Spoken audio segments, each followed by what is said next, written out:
the associated equipment, we're talking about you're going to cover about 4% of your assets at your plant. Mm-hmm. So when the digital transformation leader is looking at what they're doing here, now they're thinking about, do I have, using AI, a potential means of finally covering the full breadth, or at least far, far, far beyond the 4% that I typically was trying to garner, right, that I've identified as helpful, to take on a system of analytics and a system of AI enabling that machine health to be able to approach addressing those assets effectively at scale across multiple plants.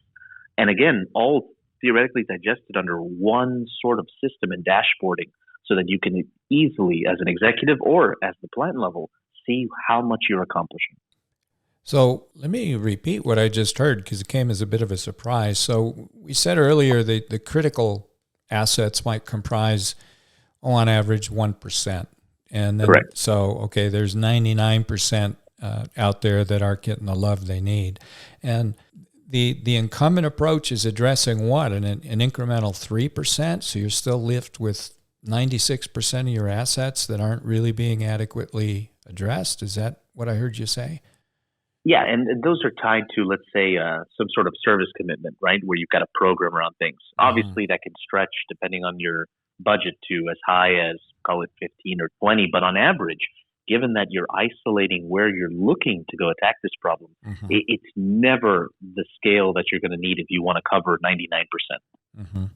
What would you say is keeping people away from that 99%? Has it been a technology issue? Has it been a cost issue in terms of just how these things are commercially structured? Where's kind of the showstopper occurring today? That is an excellent question. And I really do believe this. I believe that first it begins with belief. I do think that there was an overpromise and under-delivery of what the industry was trying to convey in the past. So part of the help there has been that purpose-built AI can take us to a different place. Just to give you an example, we did a survey and almost 50% of our customers told us it's too good to be true. Or the other 30% said it's undelivered. So you've already kind of killed the vast majority of folks' belief in this. Now let's moving on to the next step, right? Let's say that, okay, fine, let's go play this out.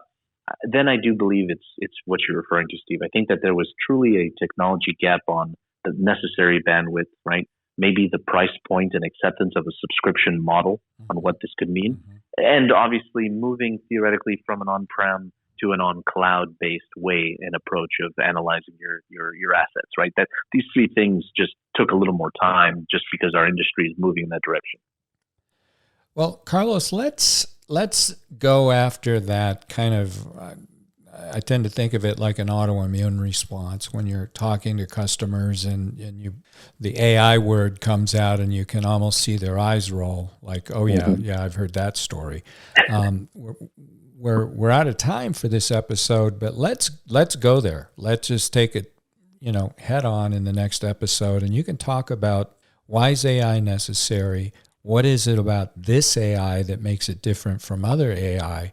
And is it truly overpromising and under-delivering, or are customers experiencing something different?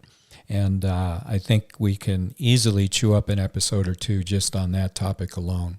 With that, you have been listening to Take 5, Bentley, Nevada, a Baker Hughes business. We'll see you next time.